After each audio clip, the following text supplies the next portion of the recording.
So tonight we're looking at the parable of the compassionate master, which is Matthew 21 to 16. Let's just pray before we start, and then we'll read the parable.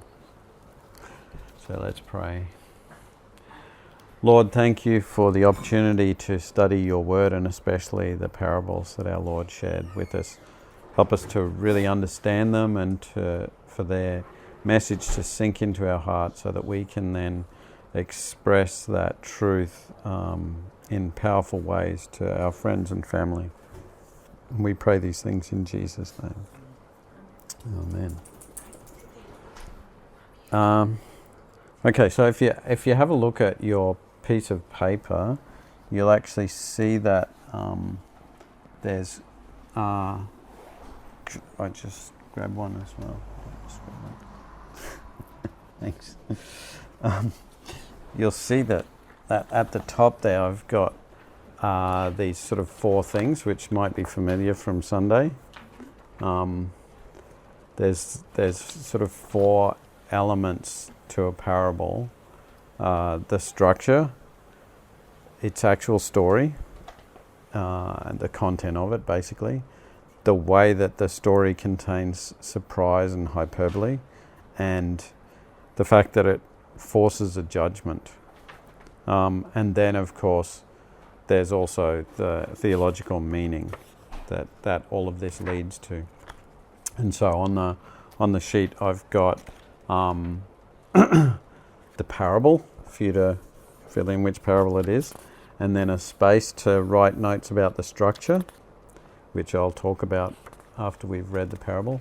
And then over the page, space to write notes on the theology. And then the next couple of blank pages are for us to workshop our ideas of the parable, our version of the parable. Yeah. So, the original one, no. We'll just read it. Yeah. So, if you've got a translation. Yep. Oh, doesn't matter. Yeah, I've got pens there, but thanks.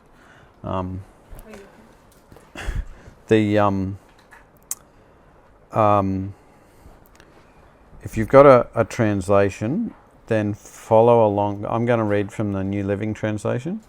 So if you've got a different translation that you like, then read that one, because it's always good to have the multiple translations. It brings out different elements. And we're going to talk about a little bit of the elements anyway. So this is the parable of the compassionate master, or it's often called the parable of the Vineyard Workers. That's what it's called in the NLT. Labourers in the vineyard and the ESV. Yep. And we'll talk about the name. That's the first thing we'll talk about. But before that, let's read it. For the kingdom of heaven is like the landowner who went out early one morning to hire workers for his vineyard. He agreed to pay the normal daily wage and sent them out to work. At 9 o'clock in the morning, he was passing through the marketplace and saw some people standing around doing nothing. So he hired them, telling them he would pay them whatever was right at the end of the day. So they went to work in the vineyard. At noon and again at 3 o'clock, he did the same thing. At 5 o'clock that afternoon, he was in town again and saw more people standing around. He asked them, "Why haven't you been working today?" They replied, "Because no one hired us." The landowner told them, "Then go out and join the others in my vineyard." That evening, he told the foreman to call the workers in and pay them, beginning with the last workers first. When those hired at 5 o'clock were paid, each received a full day's wage. When those hired first came to get their pay, they assumed they would receive more, but they too were paid a day's wage.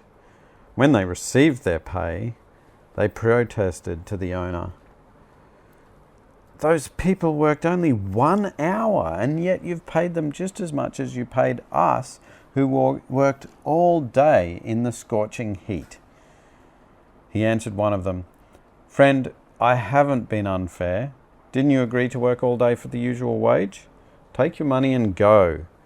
I wanted to pay this last worker the same as you. Is it against the law for me to do what I want with my own money? Should you be jealous because I am kind to others? So those who are last now will be first then, and those who are first will be last. It's a pretty confronting parable, like most of Jesus. Yeah, yep. I think we all would be. So just last to be hired, and then they were first to be paid. Yep.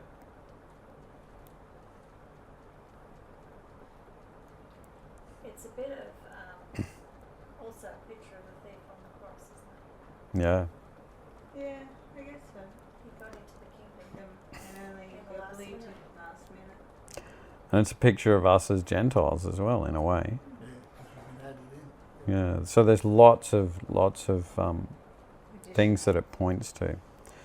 So the name. Oh, what is like? I don't understand this. Or I guess the people who hired were first were considered the best workers. No, Yeah. But they could have been if, like today, I wouldn't have done. they just would have been there first. I don't know what the I think it's reason is. people that come into the kingdom, it's kind of like a No, message but of whatever.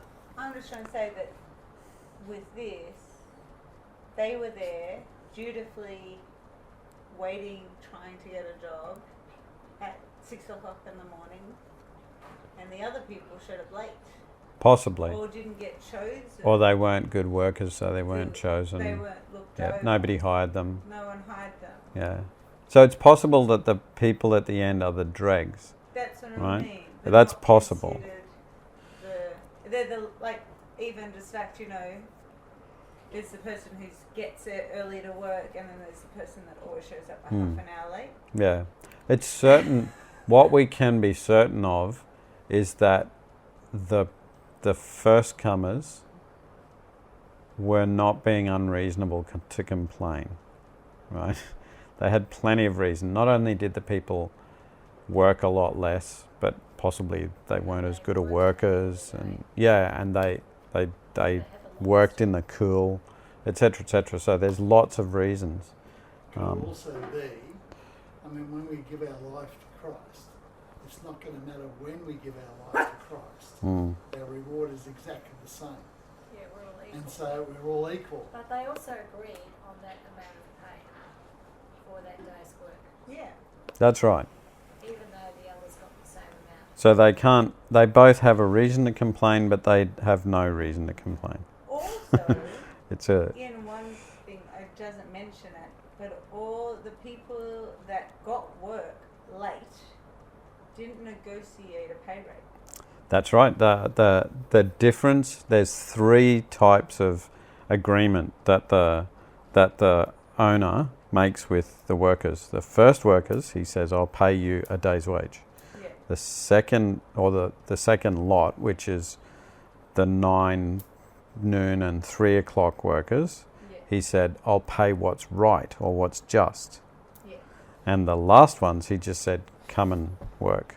He didn't say he'd pay them anything at all. So, yeah, it's so, Yeah. but they're showing a certain level of trust in him, right? They're just going to work, and they haven't been promised anything. For all they know, they might not get anything, and he's just testing them to maybe hire them the next day. Yeah. So he might be trying to get a freebie, for all they know. They have to trust him. Yeah. So that's in their favour, right? Yeah. They're not bargaining with him That's right. at all. Yeah, and there's no quid pro quo there for No. them. So what? So the first lot, there's an expectation. It's an agreement. It's a Yes, business. it's a contract basically, Expectation. and it's a firm contract for the first lot. It's like, this is how long you're going to work. This is how much pay you get. You work for a whole day, you get a whole day's wage. That's right. It's For very the much for the like subsequent Jewish people, faith. it's you work for the rest of the day, and I'll pay you what's fair, and you have to trust me to Okay. judge what's fair. But I guess it's like The Jews sort Jews of had face a with they had a the- covenant. They had a covenant. They Yep. had an agreement. This is what I'm going to do. This is how you're going to keep your end of the bargain, and I'm going to do mine. This Yeah. is agreed. It will not be broken. Yeah. and the others are, You just have to trust me. yeah, It's all in the future, sort of thing. yeah, Yeah. There's no promises of and this is something that trips up a lot of Christians. There's no promises of prosperity in this world, in the Christian covenant, so to speak. So we just have to trust the Well, vineyard I owner. think there is. I know, It's just not because they read the covenant of the Jews yeah. into the Christian covenant, and they get confused. Yeah. They'd rather, this is the thing, people would rather be under that sort of covenant, Yeah. but it doesn't, as we It saw gives with you the Jews, control. yeah, that's right.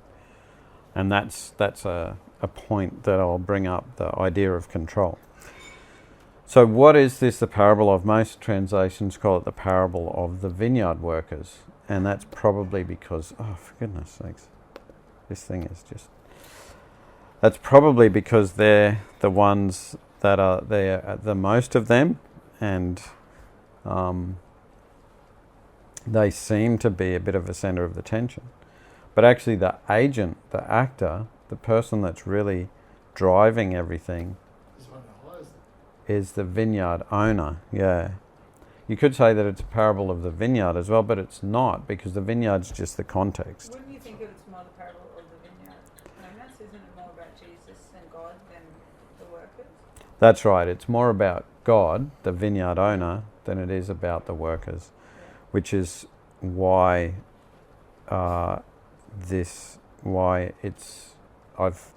I've taken the convention of calling it the compassionate master. I didn't make that up myself, I actually got it That's from... why, to me, my analogy of this whole parable, Mm, it's about where we end up. It doesn't matter if we give our life and just before we die, mm, right? Or when we were 30 or 40, or when we were 10. yeah, Right? we get the same And pay. the benefit The is same deal. Yeah. exactly the same. Yeah, And even though it tells you, we all know that there are rewards in heaven, yeah, right? Even though there's that verse in there about, I don't think that's what the whole thing is about. We're not Yeah. going to heaven to get a reward, yeah, right? And so he's almost saying everyone will get the same amount, irrespective of what, but don't grumble, because that's the way God runs it. yeah. And another reason why you can be sure that the vineyard owner is the centre of this parable is because the vineyard owner is the surprise. He's the one that does all the surprising stuff all the time, from the very moment when he Instigates everything. yeah, he goes to hire the workers, which is surprising when you discover that he's got a steward. What's he doing that for? So the vineyard owner is not just the primary agent, but he's the one who's Driving everything. bringing in the surprise element, which is a key element of a parable, that surprise. So it's really the parable of a generous owner, a generous vineyard owner. And just the vineyard setting. Yeah, the vineyard's just the setting, the context. Because there's quite a few parables that use the vineyard setting. For obvious reasons, it's a common metaphor for the Jews that symbolises Israel. Can you answer So- that, Belle? So what's the parable structure? Don't try to read this. No. But hopefully you can see that the parable structure is something that, oh, for goodness sakes, something that is sort of a ring structure. It's called a chiasm sometimes, but it's like a ring. And this author, who I'm shamelessly cribbing from, Kenneth Bailey, I'm using this book, Jesus Through Middle Eastern Eyes, which the latter half of it is unpacking the parables from a Middle Eastern perspective. It's really good. And Sorry. That would be Isabel.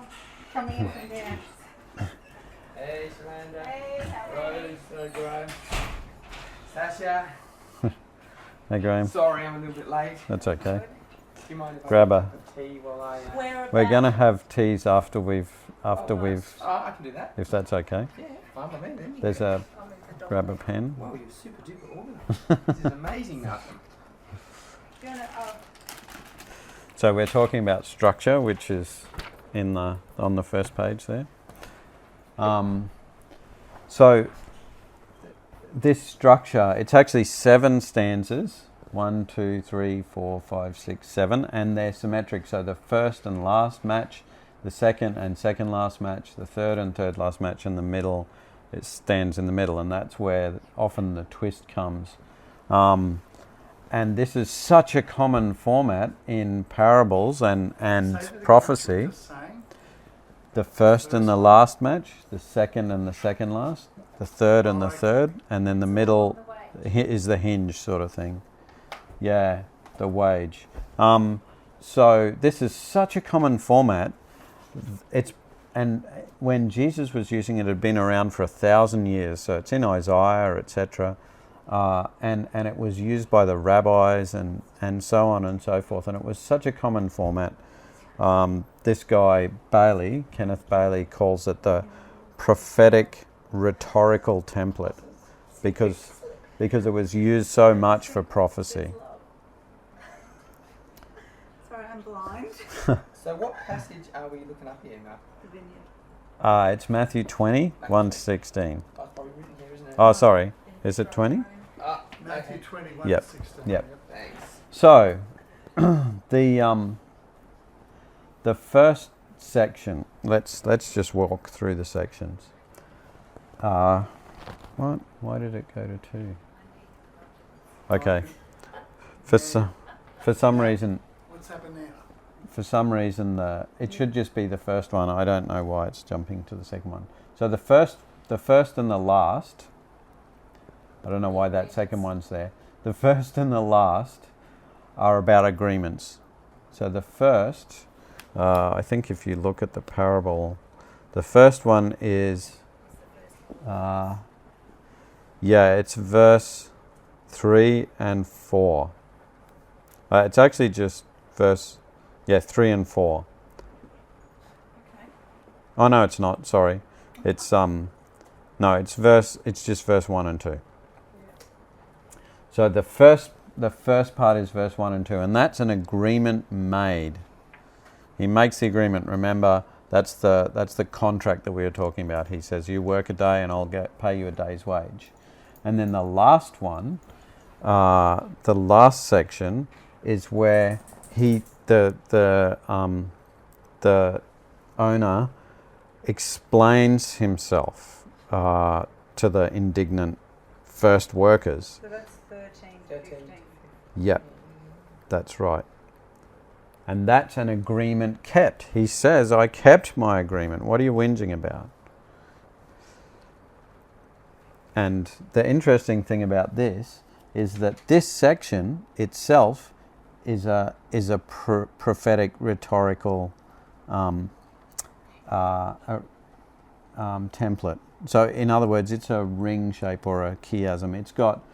But he replied to one of them, and that's the beginning, the introduction. And then he says, "Friend, I'm doing you no injustice." And the last section, that's the first section, and the last section is "because I am good." And then the second section, he says, did you not agree with me for a denarius? And at the last he says, "or is your eye evil?" So he's talking about... Where are you reading that? That's their translation. Okay. My translation is, "Are you envious because I'm generous?" Yep. Yeah, I've got that bit. Yeah. Yep. And so it's talking about them. Didn't you agree, or are you envious? And then "take what belongs to you and leave" matches what belongs to me. Am I not allowed to do what belongs to me? And then in the middle is talking about his choice, the master's choice. I can choose to give to this last as I give to you. Am I not allowed to do what I choose? So where it's got, so the first will be last and the last will be first. Yep. Is that pertaining to how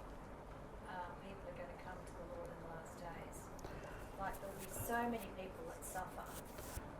Well, that's the wisdom saying that sort of summarizes the parable. Just as a lot of parables have a wisdom saying at the end of them. Yeah. Jesus is often answering a question, and he gives a parable and then summarizes it with a wisdom saying.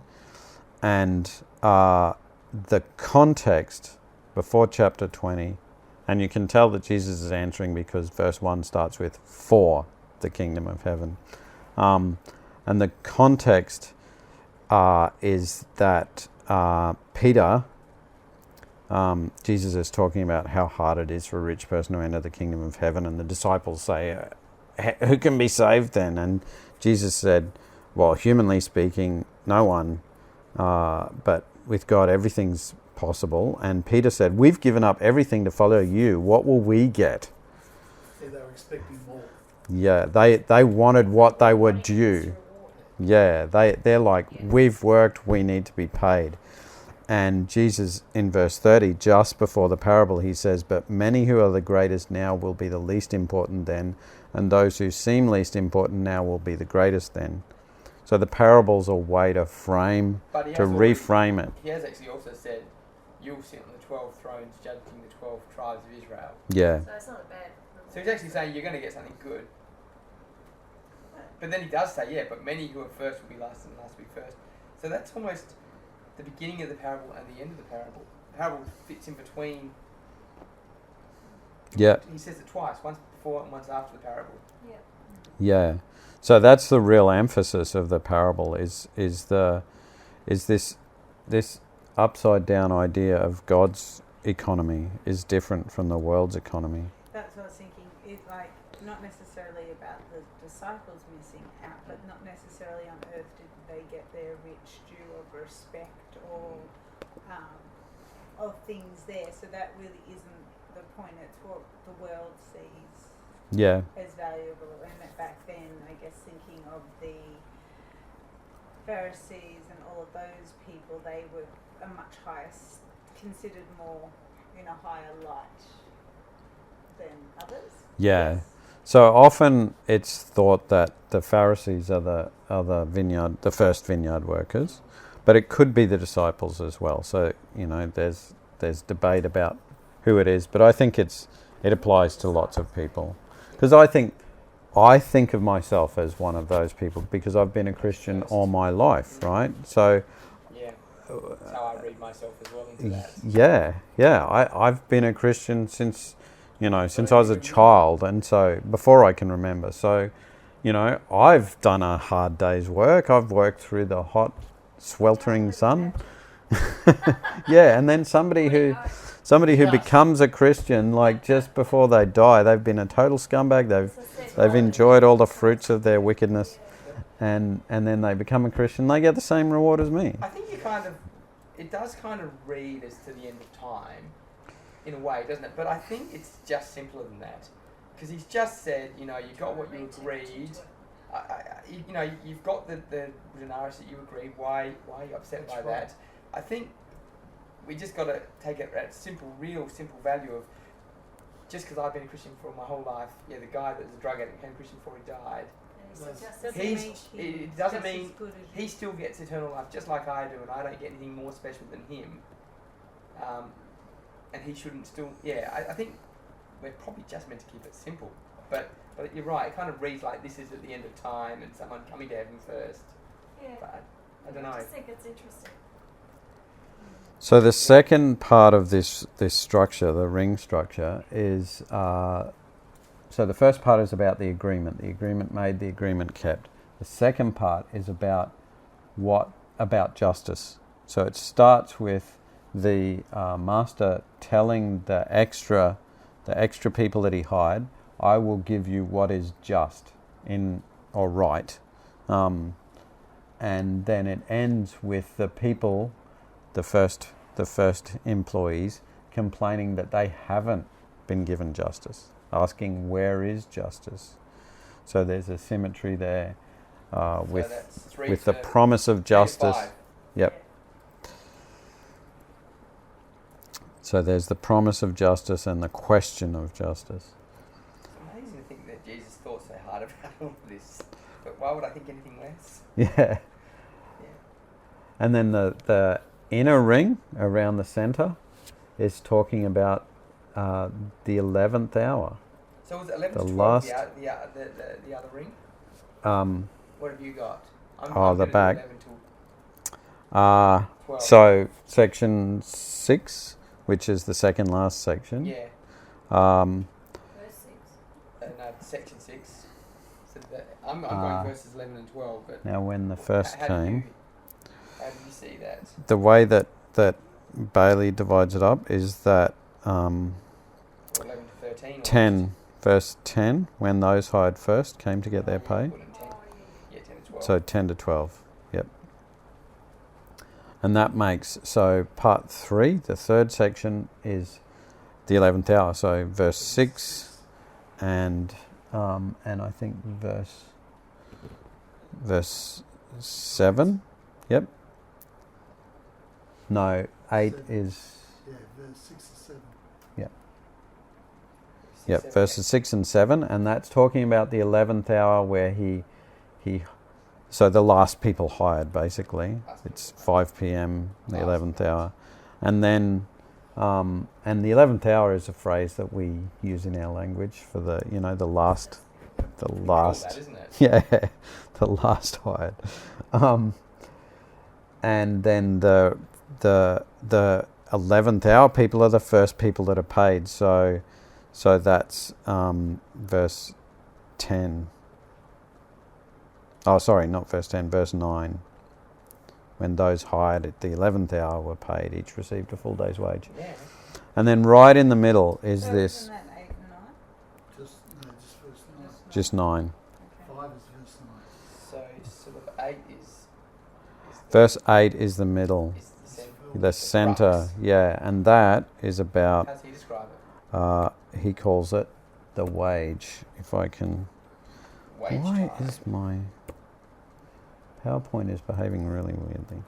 The wage. And the idea there is that there's this, this is the crux of the parable. This is the real surprise. There's unusual things right up to there, but then this one it's just bizarre. Mm. And it also, there's actually 3 surprises. So let's look at what happens there. Oh, this is the why are you? This is a zoom in on the last section, which was which was the same structure, right? So you've got the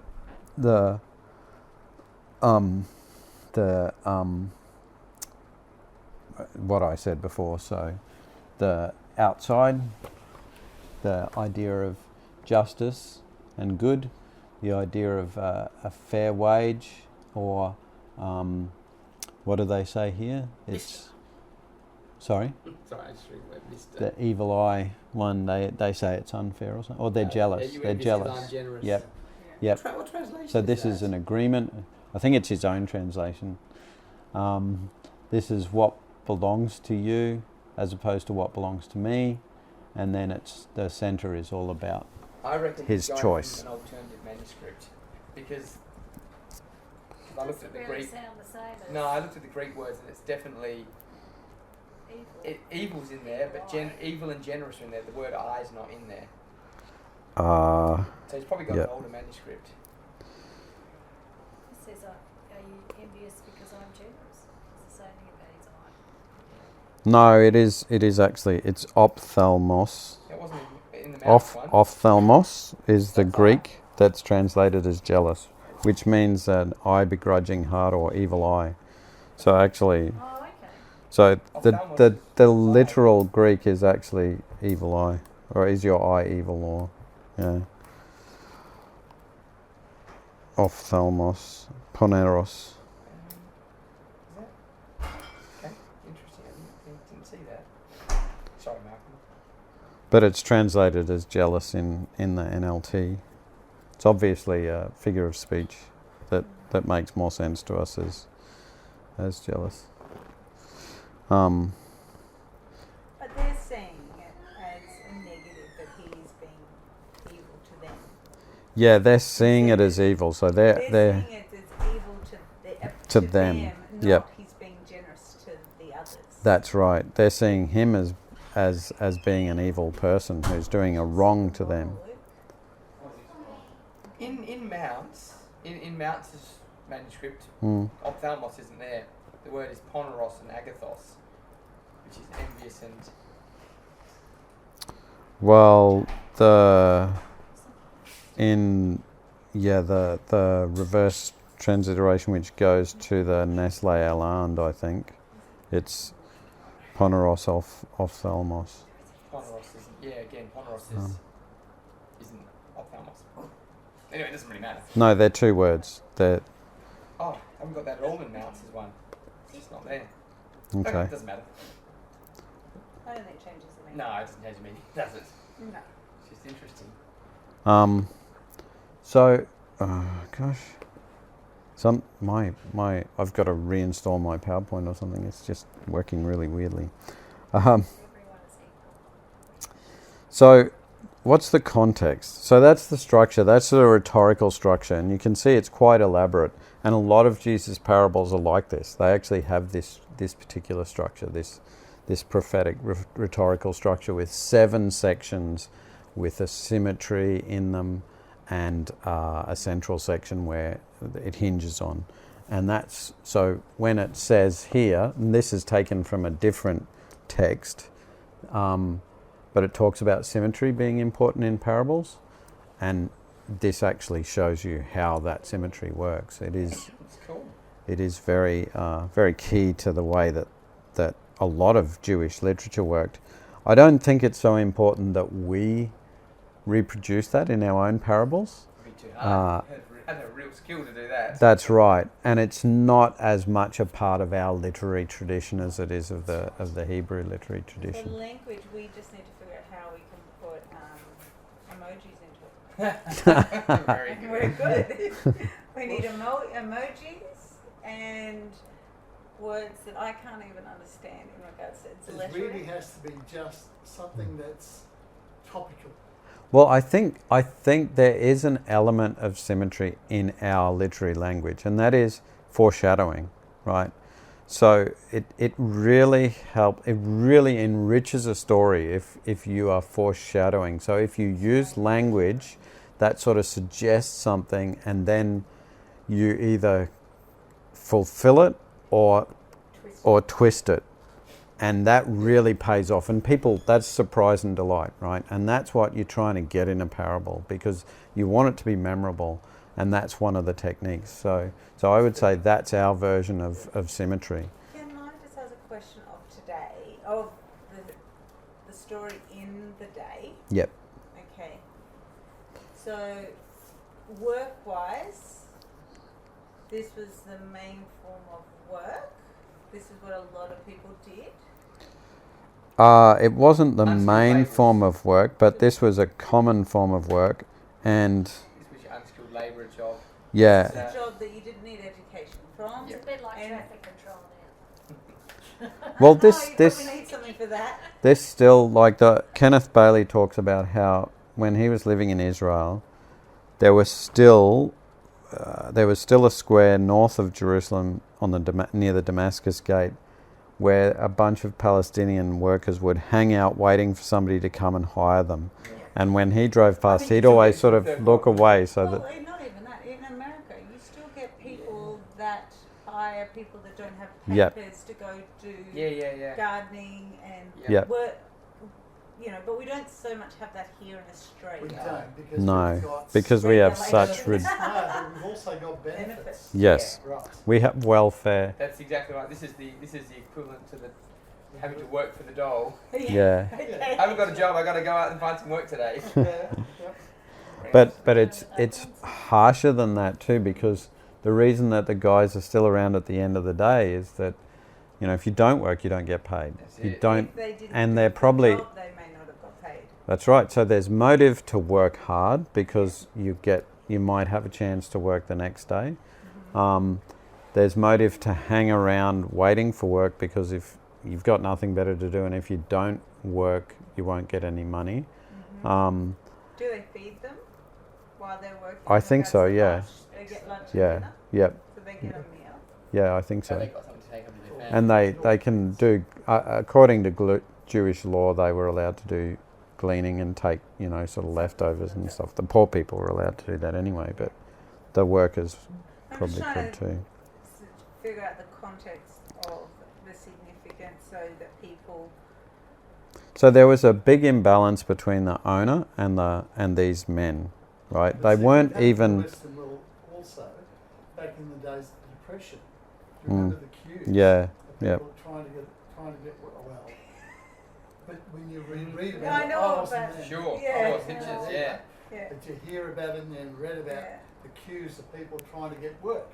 Yeah. And there'd be Yeah. 20 people there and they would hire 3 a day. Yeah. It's This just- story still works. We can all imagine this one pretty well. Yeah.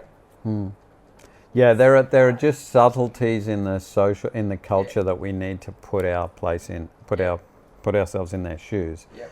And another one is that there's a fair day's wage that everyone agrees on, a denarius. Everyone agrees that's a fair day's wage for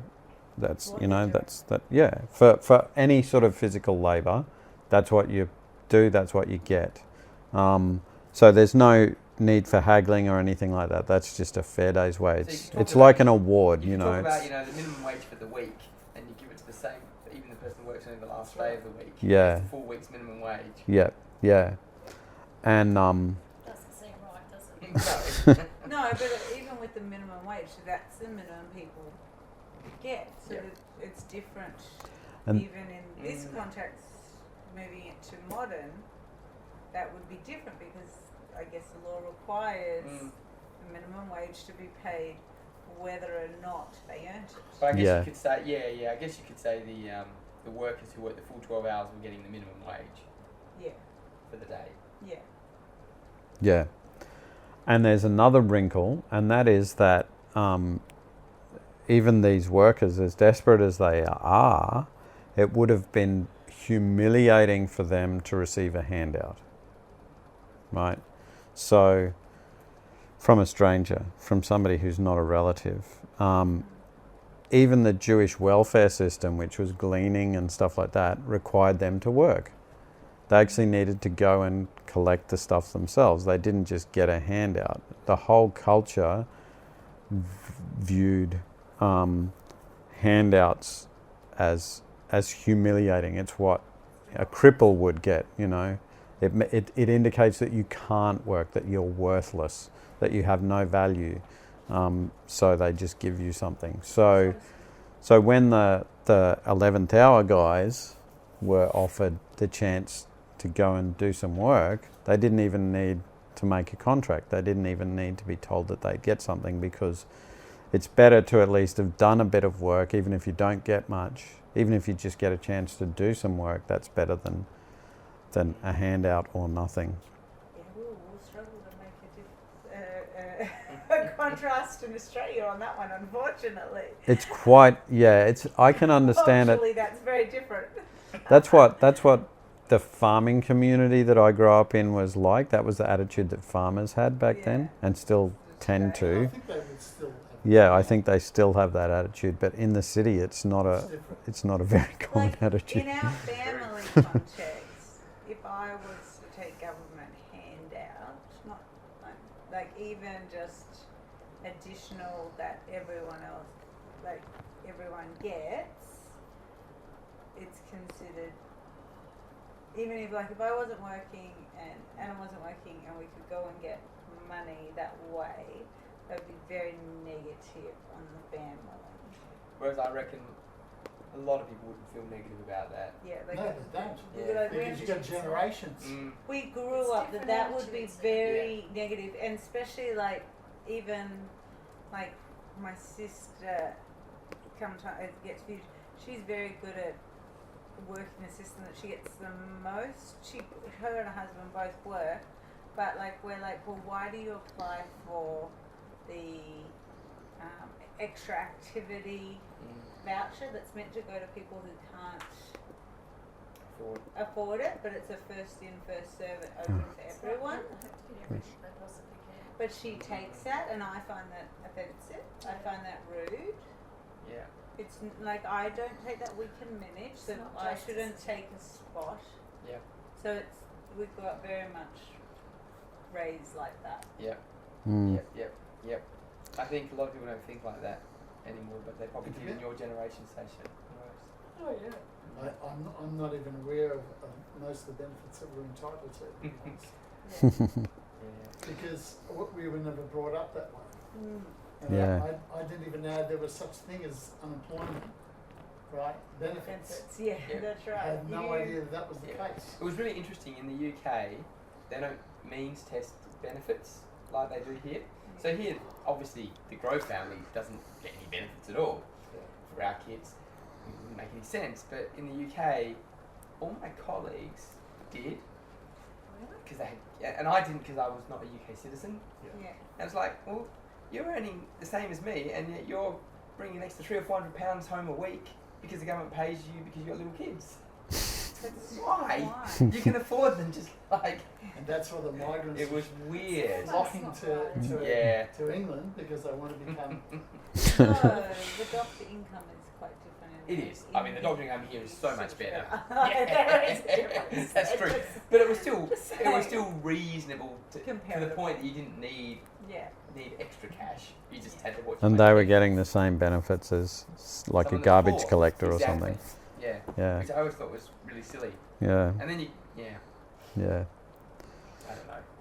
Yes, but it would add up, wouldn't it? Yeah. Or adds up to everyone else's taxes. A lot of money. So the surprises in the parable, the first, well, you sort of, there's foreshadowing of the surprises. The idea that the master is hiring the workers would have puzzled Jesus' listeners a little. Sent out what, They would have, foreman or something. yeah, they would have gone, can't he afford a steward or a foreman? And then they discover that he has one when he tells that guy to pay the workers, right? And it's like, what? He does have a steward. Like, what was he, like, what's going on? Why was he doing that? CEO coming to hire everyone. Yeah. So I guess it's also Talk to them. about the hint of God is Yes. Jesus. He was here. Yeah. That's right. He He- himself. He he- didn't send someone Yep, else. he comes to where we are, and the fact that he comes back again and again, it's either, you know, incompetence because he hasn't judged the amount of work properly, or Yeah. suddenly something's happened, which there's no indication of that, or it's because he actually has compassion on the people who don't have work, and he's doing it for their benefit, not for his. Mhm. And that is confirmed when, I think that's confirmed when he gives everyone the same amount of money, right? He's not doing it for his own benefit. But I would have said it was injustice if he gave the person who worked the 11th hour more money than the person who worked all day. Right. Yeah, It seems like yeah. justice giving you If the he'd same given amount them of more I money, don't think yeah. that. That's because you're more generous than most of us. But I don't think that. I do. Because it's what we're meant to think, isn't it? It's what we're Exactly. conditioned to think. no, but if you see a family and you know they've got a family and they're Yeah. going home and they're going to use that money to eat and feed their family, Yeah. would you really go, well, you only get one bread roll and the other person gets a loaf of bread? If it was food instead of money. Yeah, but it's not a question of food, it's of money. It's It a question is, of though. work. That's It's a the question money. of work. Right? Yeah. We're talking about labourers and talking about work. But It it's is. about It's- what they're going to do with the money, which is to sustain them until the next day. That's not what this parable is about. Yeah, But that's it's what it, it tells you. but It's not. no, yeah, It's not what the that parable's because the parable is about a day's work, Yes. and it's a day's wage and all this sort of stuff, that the context is very much set up in terms of industrial relations sort of thing. Yeah, but I think you're thinking like a Christian who's generous, right? but And a that's You've what mother. got this is that, about. you've got that inbuilt into you now that you care about the need of the person. Yeah. So you're thinking the right way, But that's not what this is about. but most people This is about are time. just conditioned to think that's just not fair. Yeah, Even before I was a Christian, I felt like this. You're a very generous person. I'm not good at money. Clearly. No, you're actually generous. Out of So- this too, though. And you're right, in a way, it's not unfair technically because As the master as the says, master explains, he can do what he it's wants unfair. with his own Yeah, I money. was going to say that he's in control. it's like Yeah. my kids, how come he got he got this? Why don't I get that too? No, Yeah. special treatment. It's all learning. Yeah. They have this sense of justice that everything needs to be even out to the extreme. I say if you want Or I'm equal, older, so I need really more. think about that. Yeah. Well, I behave better, so I deserve I get a little better. bit more, yeah. Because if we're having the master to be equal, Yeah. like we think about with our kids, and maybe this is where we could do this, make the parable with regards to families and children, which would be that more not regulated environment. Well, the thing is, you need to create this real sense of injustice. Okay. Because the parable is contrasting this justified sense of injustice that we agree with, that the first workers feel. We need to feel that tension between that unfairness of the master paying those who only did an hour's work in the shade of the evening, the same as those who worked throughout the whole hot day. We need to feel that tension between that injustice and the master's position, that he can do what he wants with his money. If we don't feel that, that's what the parable's about, that tension. And that, Waiting to 13 to get a fine, and my daughter getting out at 12 and a half. That is the sort of tension, yes. yeah. The verse 8 has 3 big surprises. That's where we learn that there's a steward, that there's a foreman. Yeah. That's where we learn that everyone gets a day's wage. And that's where we also learn that the people who are hired last get paid first. And that's the part that I don't quite get. People who were hired last get paid first. It's annoying, isn't it? I don't quite get that bit. It's It's yeah. the bit that I don't quite follow. The analogy with that. And Maybe it's- it's just to say, not necessarily it's So they I all see it. can't say that word, analogy Analogy. about what's going to happen in heaven or what's going to happen in Yeah, I think heaven. that's Maybe more like it's got those nothing words. to do with that. Maybe it's about the fact that everyone expects the person who has been there the longest to get the upper hand or to be paid first, where Jesus is saying, it doesn't matter that you're first. You know what I mean? It's a way of no, but changing. it does say it. It specifically says those that were last will be first. Or be fit, Yeah. Yeah. But you I know, think it's talking about the kingdom. I think it's and a reward system. it's just, I don't know. It might Well- be, but it might just be just to get that tension even greater. It creates tension in the story because the It's tension between the people. it creates the tension dramatically as well as naturally. But also I think it also it reflects what the master is doing. He's the one that's going out and hiring people, not the steward. He's being the servant. He's doing the job of the person below him. So he's already turned things upside down. I think this is a classic everything is turned upside down in the kingdom of heaven sort of thing. It is because he says treat those ones that persecute you with love. Yeah. I mean, you go, what? But could it also mean, when we do get to heaven, as a timeline, so to speak? Yeah. I mean, you've been a Christian all your life, so that's taking time. You might Where have the big person house. who's just given his life before he's died, he's in heaven straight away. So Well- he was the last, Yeah. the first. So his timeline Yeah, that's is right. so short compared Same to as someone the who's been a people Christian of for a long time. Their timeline is Yeah. a lot longer. So, maybe God's saying timelines aren't important. Well, time isn't Time isn't important. It's still just and fair with what I'm doing. But think about it as well. Think about if the Can I just people. check? Yep. Should we talk about this while we make tea? Or We've got one more slide, the theology.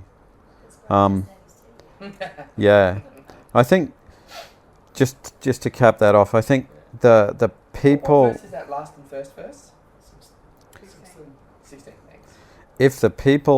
if the first people hired had the right attitude, they would have been tickled pink that these guys who've just worked for an hour were getting a full day's wage. They would have been going, woohoo, you big win, mate. But instead they were complaining. So hopefully when we get to heaven and we're looking at other people receiving their rewards, Before me. You know what? we'll be We celebrating. might be doing that. That's going to be a major problem when we do that, isn't it? I just kind of think very cynical, not cynical, but I guess very simply. Okay, you know how when you become a Christian, Yeah. your slate's wiped clean. Yep. Okay, so the person that does it on their deathbed literally has not sinned. Well, Where you Since- as a Christian, since all they're your a life, Christian. you've stuffed up like so many times, since over conversion. and over and over again. Already what? No. that's This is a really We haven't had to put the hard yard in. I don't think that's it. It's really, That's a good one. it's really interesting, Malcolm. Mm. Reading that parable, see, the more I think about it, the more I think he split it up wrong. He should start I with think you should verse start. 30 of 19 and finish with verse 16 of 20. And that's an even bigger like... Yeah, So, there's because actually the words in Greek yeah. are virtually identical. yeah. And it's almost like that's the beginning and that's the real end of the Yeah. parable. But they're not actually part of the parable. yeah, That's a it's- that's a wrapping wisdom Those sort of 30 saying and 19. around the actual Yeah, parable. but it's all related to the parable, isn't it? It is, yeah. It's a wrap. It's like the parable's wrapped up in this. So Yeah. you've even expanded this, whatever it's called. The ring further. chiasm or ring. Yeah. It's like he's just repeated a different way. Yeah, but he's saying too about as everyone left houses or sisters or brothers or etc. Mm. and feels they will get it 100 times back. Yeah. But they may not be first. Yep. They'll be last. Well, as long as you get it eventually. Yeah. So But it's like another parable, one after the other, but it's finishing the same way. Yeah. So he's saying the same thing but in different words, um. in some respects. Yep. So what's the theology? Let's just skim. Dive Let's in, just eh? get through this. Bailey divides things up into ethics and theology proper because a lot of the parables have ethical lessons as well.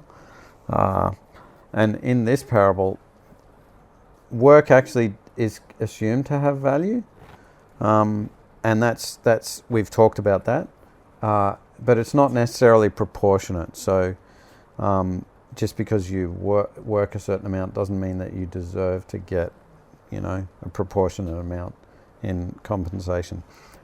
But a bigger ethical lesson is that compassion on those less fortunate, so the owner for the workers, the itinerant workers, is righteousness. That's true righteousness. And that's how we should behave. In terms of the theology proper, talking about God and Jesus, the complainers we mentioned, they could be Pharisees or disciples. But whichever it is, the lesson's the same. You obey God, but you don't dictate how he should treat others. That's not your job to do. And we're tempted to do that all the time. And Jesus puts that in other words, such as, judge not, lest ye be judged. But also, don't we see where, not only how he should behave, but also what others deserve? Yeah, we're Judging both. yeah, or we, they are. that's right. We want to try to, this is human nature, we want other people to treat others the way we want them to be treated. We don't want people to be generous to people if they're not more generous to us or something, Yeah. I guess it's also about love languages. There's no point like me giving Adam my love language. He has to. Careful where you're going with this. No, but I have to. He's a words of affirmation. There's no Just point in make me. it a joke. I know, but his words of affirmation is putting that up. So, but if I went and sat there and do cuddles, he's like, he needs the verbal Well, I would prefer to sit in the lounge and have a cuddle. So you verbal him. There you go. So, yeah. And of course, we've already mentioned this. Jesus is, the owner's like Jesus. Jesus is like the owner who goes out to meet the people where they are. And it's costly, generous compassion that God shows us. Yeah. He's not hands off. No. Also points to the cross. He paid for our sin. Yeah. And God's generosity, it short circuits our ideas of fairness. Christianity isn't a fair religion. From a human perspective of fairness, it's just not fair. And his ways are different to ours. Yeah. It's a really God good doesn't summary of expect. theology. Can we keep that up when we're thinking of our parable? Yep. I Yeah. think that would be helpful. Yeah. That's You can really good. you can write it down on the back of this as well. Yeah. So it's break time now. I'll So put the kettle on. Yep. Cool.